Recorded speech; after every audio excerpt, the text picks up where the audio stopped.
कल हम लोग रात में यहाँ कथा पूरी करके पिक्चर देखने गए, महाअवतार नरसिम्हा। मेरे तो आंसू ही नहीं रुके, क्योंकि इतनी कथाएं कहते हैं, प्रहलाद जी का इतना चरित्र कहते हैं, और जो जो चरित्र में कहते हैं वो सब जब दिख रहा था ना सामने, तो पहले से ही पता था अब क्या होने वाला है, अब क्या होने वाला है, अब प्रहलाद जी क्या बोलेंगे। लेकिन वो सब जब घटना दिख रही थी सामने, मैं स्वयं को रोक नहीं, और एक ही बात मन में आ रही थी बार बार, ठाकुर जी कितना प्रेम करते हैं, ठाकुर जी कितना प्रेम करते हैं। चाहे जैसी परिस्थिति आ गई प्रहलाद जी के चित्त में, लेकिन प्रहलाद जी ने दो चीजों का त्याग नहीं किया। पहला तो ठाकुर जी के प्रति विश्वास का त्याग नहीं किया, और दूसरा ठाकुर जी के प्रति जो उनका नाम गुणगान है उसका त्याग नहीं किया।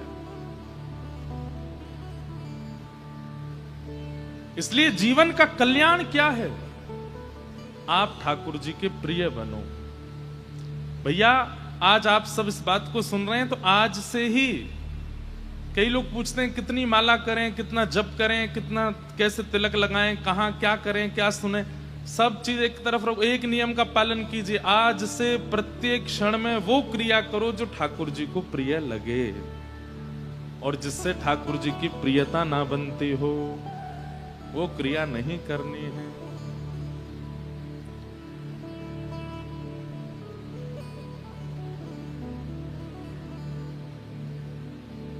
एक मुझे याद नहीं है कि स्वामी श्री हरदास जी की परंपरा का पद है या हरिवंश महाप्रभु की परंपरा का पद है, जैसे मैं तो है अति प्यारी लगूं वैसो मोहे कीजिए। ये स्वामी जी की परंपरा का पद है? नहीं, शायद हरिवंश परंपरा का पद है।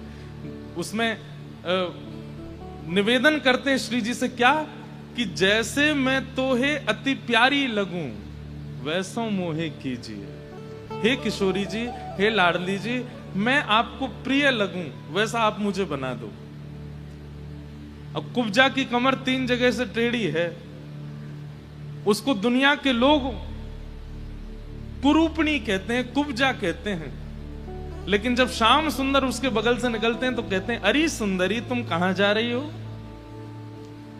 कुब्जा बोली पहली बार मुझे किसी ने सुंदरी कहा है। ठाकुर जी बोले हमें आप ऐसी अच्छी लगती हो, इसलिए हमने आपको ऐसा बनाया है।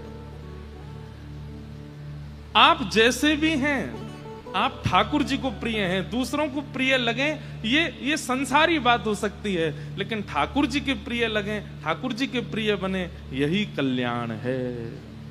इसलिए आज के बाद कथाएं सुनिए, प्रवचन सुनिए, नाम जप कीजिए, तिलक लगाइए, वस्त्र पहनिए, क्रियाएं कीजिए, विचार कीजिए, कुछ भी सोचिए, सब में एक बात का ध्यान रखिए कि ये क्रिया, ये व्यवहार, ये स्वरूप, ये खाना, ये भोजन ठाकुर जी को प्रिय लगेगा कि नहीं, और उस क्रिया को कीजिए। करने वाले, सुनने वाले यहाँ हजारों बैठे, पर करने वाले आप में से 10 ही होंगे, लेकिन वो 10 भी करेंगे तो बहुत है। और इतने सारे लोग बैठे हैं, आप कहोगे महाराज जी पूरे दिन तो हम ऐसा नहीं कर सकते कि हर क्रिया ठाकुर जी की प्रसन्नता के लिए करें। एक से शुरू करो, एक क्रिया तो ऐसे करो पूरे दिन में जो ठाकुर जी को प्रिय लगे। अगले महीने 2 क्रिया करो, उसके तीसरे महीने 3 क्रिया करो, उसके चौथे महीने 4 क्रिया करो, हर महीने 1 क्रिया बढ़ा दो। ऐसा मत करो कि पूरे दिन ही ठाकुर जी की प्रियता की भावना रखो। एक एक क्रिया तो कर सकते हो, जो ठाकुर जी को प्रिय लगे वो करो। भैया प्रेम का यही तो स्वरूप है। पति को कई चीजें पसंद नहीं होती, लेकिन पत्नी की प्रसन्नता के लिए कई बार वो करता है। ऐसे ही पत्नी को कई चीजें, विवाह ही तो यही होता है। विवाह के बाद क्या होता है, जिनका हो गया उनको पता होगी, मुझे तो पता नहीं है, लेकिन फिर भी हमें यह पता है कि निभेगा कैसे। निभेगा ऐसे कि विवाह के बाद जो पुरुष है वो देखे कि मेरी गृहिणी को क्या प्रिय लगता है, और अगर उसकी प्रिय वस्तु वो हैं जो उसको प्रिय नहीं लगती हैं, तो प्रयास करे कि नहीं है मन तो भी करे, उसको अच्छा लगेगा ना, करूंगा तो।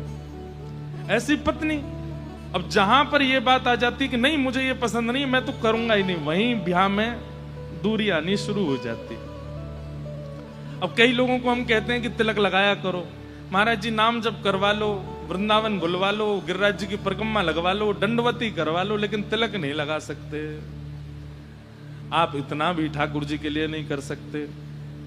कई लोग कहते हैं महाराज जी सब करवा लो, लेकिन हमसे ना प्याज लहसुन नहीं छूट रही है, बाकी जो करवा लो बिना उसके स्वाद नहीं आता है। इतना भी नहीं कर सकते तो क्या करोगे? ये तो छोटी छोटी चीजें हैं, तिलक लगाना, भोजन की शुद्धि रखना, वस्त्र आभूषण ऐसे पहनना जिससे ठाकुर जी को प्रिय लगे। इसलिए कल्याण क्या है? हरि सबके प्रिय हैं, पर सब में कोई हरि का प्रिय हो जाए, यही कल्याण है। आप उनके प्रिय हो जाओ बस।